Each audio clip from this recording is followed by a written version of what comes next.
Welcome to Toffee TV. It is the match preview, Everton versus Manchester United, Goodison Park this Sunday. This video is sponsored by OneFootball. OneFootball's app makes it easier to find all the latest scores, stats and news all in one place. To download the OneFootball app, click the link in the description. Manchester United at home, Baz. I don't know whether this is a good time or a bad time to play them. They've just been in such weird form recently, and obviously coming off the back of a defeat against Barcelona in the Champions League. You just wonder whether, now that they've only got the top four to go to obviously get into the Champions League next season, and maybe that's all they've got left, isn't it? Now you just all the eggs are in one basket now. Yeah, but they're not in great form, like you've just said. Fortuitous win against West Ham last week, I think. 2 penalties. They seem to have they went on an unbelievable run of form, didn't they, when Solskjaer first took over, and they were doing brilliantly well, and then they've hit, quite probably predictably really, it wasn't going to continue. They weren't going to be able to win every single game, so they've hit a little bit of a bump.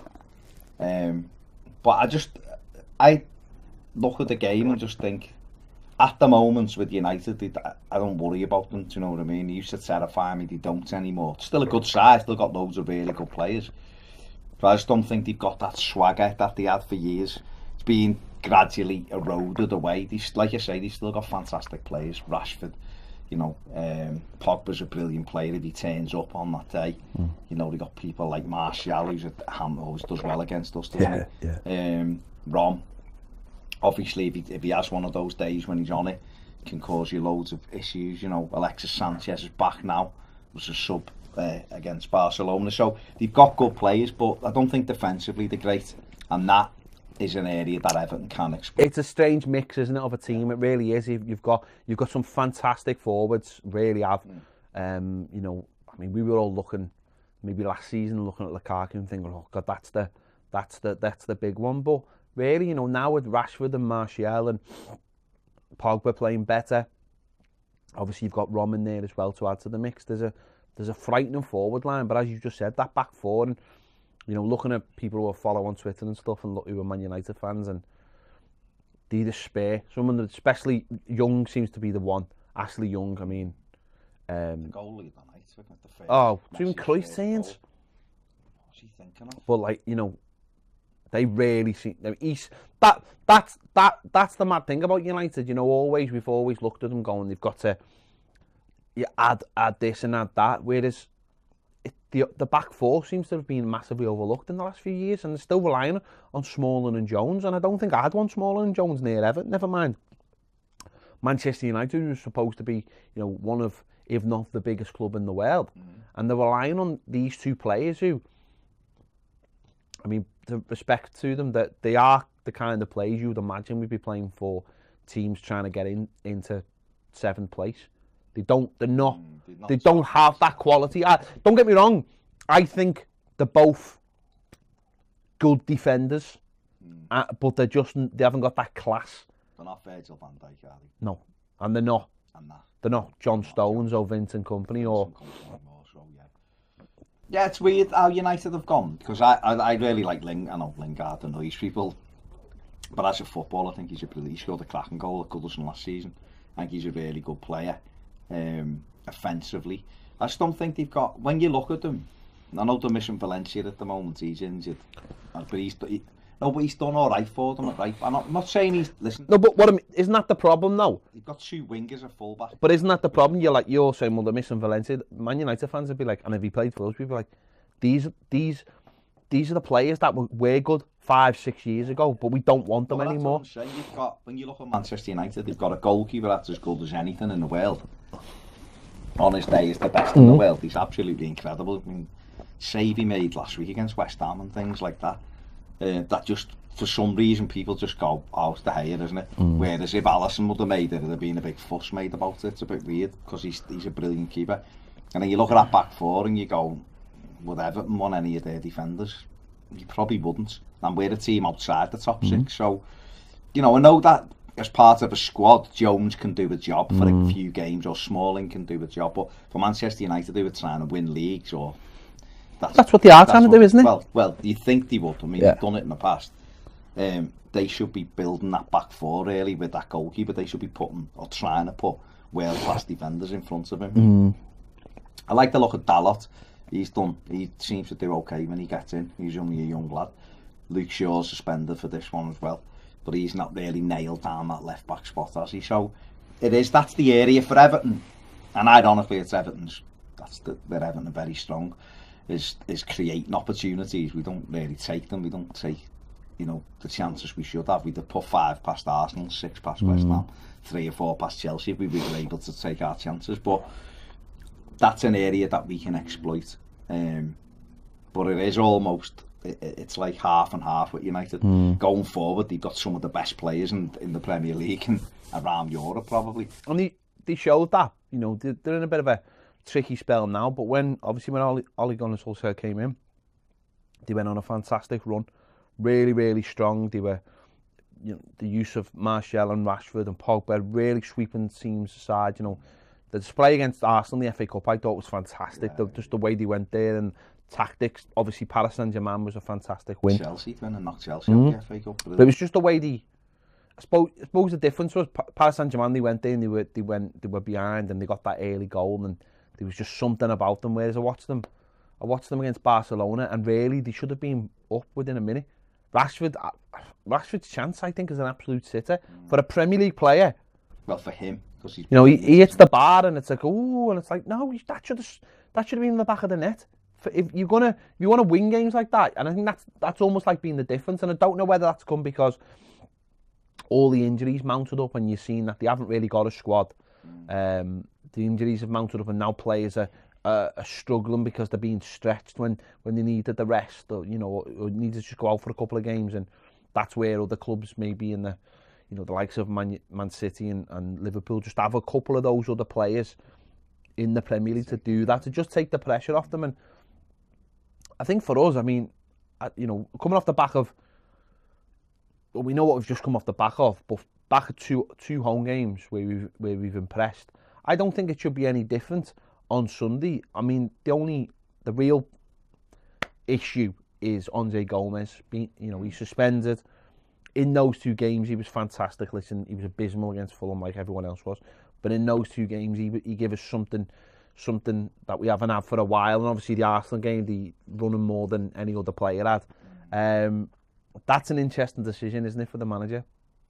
Yeah, that's gonna be a key decision, isn't it? Because he is, when we play well, he plays well, doesn't he? Sorry, when he plays well, we play well, because he dictates a lot of the ball. Him and Garner were really poor against Fulham, and that everyone else kind of fell in with them. I mean, it'll be interesting. I noticed Sneijderland trained at the back end of last week, but apparently, according to reports, he's still not sure whether he's going to be fully fit. Listen, a lot of people watching this will be like, I want him to play anyway, he's not good enough or whatever. But he's done a decent job for us, and I think this game, with their attacking threat, might actually suit him, where he can just go and sit alongside Garner and just try to close that midfield down and allow Everton's 4 to almost. Put it this way, out of the midfielders we've got available for this game, Sneijderland is a lot more of a ready-made replacement than Tom Davies is. For just because if you're looking at the team, you've got Garner in there who goes and presses the ball, wins a lot of wins of the ball back a lot. Gomez at his very basic level is someone who'll just get the ball and move it on.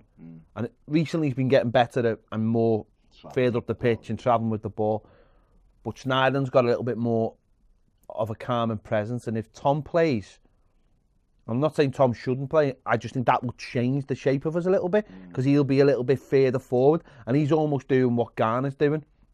Whereas, I think against sides like Man United, Arsenal, Chelsea, you need someone who can keep the ball for you. Because at the end of the day, we're looking to spring them, we're looking to get round the back of them. We've got the likes of Bernardo, likes of Richarlison, who on their day, Sigurdsson, who on their day, You know, we've seen them in the last few games. Creating chances, brilliant. All right, putting them away has been a problem for us. The manager might look at it and go, well, for this game, it might just be more sensible to put a Schneiderlin there because we've got all these offensive players, and you can almost say to them, well, you can be a little bit more offensive now because Schneiderlin's in there. That's what I'm saying. It almost becomes four versus 6 situation, doesn't it? Whereas you've got Garner and Schneiderlin, and you've got your 2 centre backs. Dean and Coleman can bomb with the other 4, then Sigurdsson, Richarlison, Bernard, Calvert-Lewin. They'll be the 4 that, you know, thingy. So it is, that's the key, I suppose, for the manager. I think Michael Keane will come back in for Phil Jagielka. I think, listen, Jags was outstanding against Arsenal, got the winner, it was great and all that, but last Saturday, Premier League, you know, 2 games in 6 days, kind of got shown up a little bit against Mitrovic. He wasn't the worst player on the pitch because they were all as bad, but I think it's what took it away. I think we said it in the final word was, you forget how much we rely on Michael Keane for bringing the ball out, for playing balls through, especially when it's congested. He can dissect the midfield, because if you can't, Jags tends to just pop it off, or he'll just bring it long, whereas Keane does find the shirt a little bit more. So I think Michael Keane will come back in, but it will rest on that midfield area. I mean, the options are going to be Schneiderlin if he's fit, Tom, or James McCarthy. But McCarthy's not played. I think it'll be one of the first 2, won't it? So, and it'll just depend on what the tactics are for the manager, how he looks at it. I think it'll be Schneiderlin. I think Schneiderlin. His only other option would be to drop Gylfi Sigurdsson back in alongside Garner and then play someone further forward. See, then you're looking at being ultra attacking, aren't you? See, I think with someone like Pogba, I think you'll look at it and go, well, we can get Schneiderlin in and around Pogba just to stop him, and then maybe that stops Man United. Stature as well. It is, he's big. That's another thing. That's another thing. No, and they're a big side. I mean, I looked on the thing, as an average, their plays at all at Nevin. Well, we seen it last year when United came, you know, just after Christmas, and they rolled us over, and on that day, Pogba was just... Like athletes, they looked, and we looked small in comparison. And I think that's been one of the problems with Tom Davies being in the Everton side, is that the manager is trying to build a team that is athletic and strong. And when Tom's in there, he doesn't quite have the stature and he doesn't quite have the skill for his stature at the moment. I'm not saying he couldn't get it, or he can't. I think it's a positional thing with Tom, though. That's what I think he's struggling with at the moment. I think when we've played well, he could have played in that team, but he's not got the creativity of Gylfi Sigurdsson or the goals. He simply doesn't score goals, does he? Because none of them do in midfield. So when he plays further back, if he leaves his position, so we're better with the 2 with Garner and Gomez. Tom could play in Gylfi's position because he goes and presses the ball. It's just whether he can add that bit of creativity that we know that he's got. We've seen him at times threading balls through and stuff.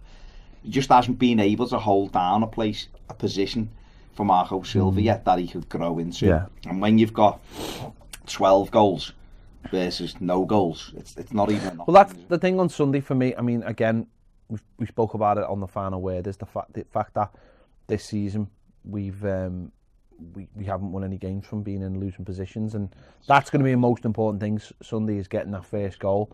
I mean, it shouldn't be a case that if you've got to get a clean sheet to win a game. I mean, I don't even mean that in terms of conceding a lot of goals. We've been conceding 1 or 2. Well, we've had 3 clean sheets on the run at Goodison. We took 7. We've had Liverpool, Chelsea and Arsenal. Our last 3 on City, if you want. The last 4 home games, City, Liverpool, Chelsea, Arsenal. We lost to City, but the 3 after that, we've had clean sheets. 7 points out of 9. Done well. You know, I still would argue the case we should have beat Liverpool. I still think we had enough chances to beat them. That day I thought we were the better side the last half an hour. And we didn't, but we didn't lose, and that was fine. And then we followed that up with a good performance again. Bar 20, with the opening 20 minutes, good performance against Chelsea. Should have beat them by more. Should have beat Arsenal 5 or 6, the amount of chances we had. So I think the crowd will be up for it. I think the players will be up for it. The players owe the 4,000 Evertonians who were at Craven Cottage last Saturday a performance, because they went out last Saturday, and I've said it to you, the 2 things I took from it was they were either bladdered or they just sat there and went, do we really want to play football on the 20th of July? Because that's what it looked like. No, I know. I said it on the final word. It was like, No, I said it was like yeah, there'd been like a virus Yeah. or something. It just looked like Because it was everybody. Yeah, if you And there was have half a team that just aren't at it and Yeah. you can lose, it was everybody. Yeah, it was everybody. Pickford, And do you know what? But I almost take comfort in that, though. Yeah. I almost take comfort in Yeah. it wasn't 2 or 3 letting us down. It was like a group thing, collective, and it was like from that you go, well, can only go one way, and it might. You know, I don't know. Sometimes these things happen in football. It seems to happen to Everton a lot, but so listen, in terms of Sunday as well, you know, everyone else lost around us, so it's disappointing that we didn't beat Fulham because we'd be in 7th and we'd have a couple of points. And I know, all right, Wolves and Watford have got a game in hand on us, but they've got to win that game in hand. But it's still there with 4 games left. The opportunity of finish 7th, and listen, 7th mightn't get European football this year. You know, it mightn't though. So I'm not. My target is, and I said this last week, I want to finish with 50 plus points, so that we've done better than last season. Got to get more than last season. And then if all the stats stack up as well, you know, which they probably will, more goals, less goals conceded, more shots, and all that kind of thing, you can actually take something from the season and go, right, we're going in the right direction. And what I'm hoping for Saturday is a performance that is obviously a lot closer to the performances of against Arsenal, against West Ham, against Chelsea, against Liverpool, you know, even periods against Manchester City, rather than what we've seen at Fulham. Because like we said after the Fulham game, you get this instant reaction of, oh, well, everyone's crap again. And I don't want that. And I want... That was a blip. Listen, we've had 7 games since the break, haven't we? Yeah. The 7, and we've won 4, drawn 1, lost 2. Okay, the 2 games we've lost, Newcastle we definitely shouldn't have lost. We should have won that game. Fulham we deserve to lose. No arguments. I can't even make a case for we could have got it. You know, we probably would have got something if Don would have took one of his 2 chances, but we didn't, and we were well beaten. They deserved that. But if you're the manager, you will be saying after that, right, in general, we've been really good in the last 7 games, 6 of the last 7 games. That Saturday was a blip. It was a poor performance. We've got to respond.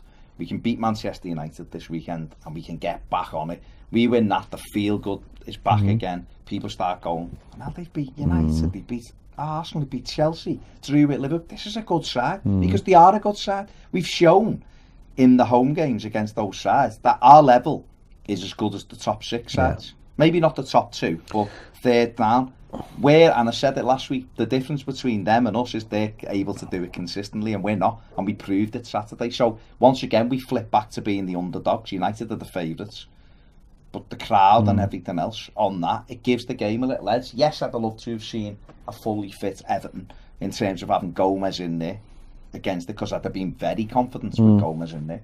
It'll mix it up, but it's an opportunity, isn't it? It's an opportunity for Morgan Schneiderlin if he's going to be the lad that's in there to go, all right, well, I'm going to put a mark or Tom. And they know they've got 3 games, more or less. Schneiderlin, I think if you're Morgan Schneiderlin, you're probably looking, thinking, chances are I'm probably going to leave this summer. You know, I want to play football. I'm nearly 30. I want to play footy. I'm quite obviously not the manager's first choice. So Manchester United on telly in a big game with 4 games to go till the end of the season is my opportunity to put a marker down, to show everyone again what I can do. You know, whether it be Marco Silva or whether it's someone in France or whether it's someone else in the Premier League, I can show what I can do against a good side. Being professional, aren't you? You've been professional. Well, he's been in the games. And to be fair, that's what I want to see from the whole team for the rest of the season, because, you know, there's only 4 games left. Let's finish the season strong, because that's where it went wrong last season. In terms of, we finished the season with a couple of poor results and everyone's negative. But if you want to keep that going, whether people like it or not, that 7th place is, you go, well, we want to finish as high as we can. Want to finish in 7th place. It's a chance for Europe. Does everyone want Europe? Maybe not, but does the manager want Europe? Yes, he does. He said that he wants Europe. The manager wants it, and there's a plan already in place for Europe. If we could get into 7th and could get that European spot. We've done a video this week about the kids, the lads who were just underneath, the lads who were maybe needing, you know, to prove themselves. And you're talking about the likes of Mason Holgate coming back and Kieran Dowling. them European qualifying games, they're good enough If to you- win them games. if If you you- do it properly. Yeah. If you plan it properly. We didn't. The reason why we cocked our season up last season was because Softas was on the golf course and he didn't plan anything properly. He didn't plan the European thing properly. And we know he didn't because look at the friendlies.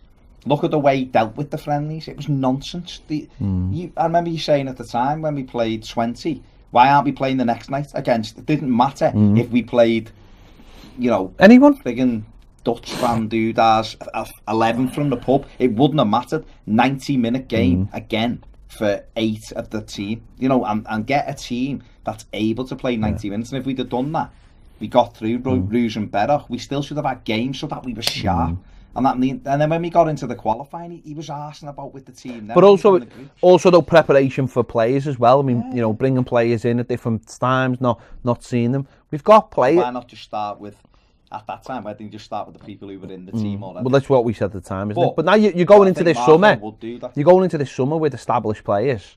And yes, we want more, but you've got established players, and they're starting to pick up what the manager wants. And if you go into that and you go, well, we're playing so and so. All right, we're not as fit as we should be, but we know how we need to play, and we're good enough. And like you just said, you complement that with young players, and you know what? Ultimately, if you go out, you go out. You know, if you roll the dice and you go, well, I'm playing him there and I'm playing him there, then Everton have got good enough players, and players who would be in back here while we're trying to move them on who could play at that time, like Mo Besic and people like that. You know, if he hasn't gone to, you know, I don't know whether Middlesbrough sign, he's been in and out there too, but people like that, people like Sandro Ramirez, okay, don't fall off your chair laughing or whatever, but he's a lad who's playing in Spain. I know he's not in all the time, but he's a lad playing in a European competition. Why couldn't he play against, you know, the Farmers Arms, as the West Ham team called them? And, you know, there's options there to do it like that. So I personally, I want it, because I think the more you're in it, it keeps getting your name bounced around. You know what I mean? It might be, people see it as a hindrance, but I just think, no, it's a hindrance if you're not managing it properly. But and for me, ultimately, if we do want to finish 7th, we needed to win 3 games before last week, and we still need 3 wins. It's as simple as that. It's not beyond the realms of possibility that we could win our both home games. We should be beating Burnley at home anyway. I don't care whether they're in good form, bad form, indifference. Burnley at home should be 3 points. Man United at home is a flip of a coin, of course it is, but it's a game we can win. The 6th at the moment in the table. A win off 3rd, right? Spurs are on 67. Arsenal 66, Chelsea 66 as well. We've beaten both of those 2 teams in the last 2 home games. Yes, United. Chelsea have got better defence than Manchester United. But United, I would say, are better offensively, much better offensively.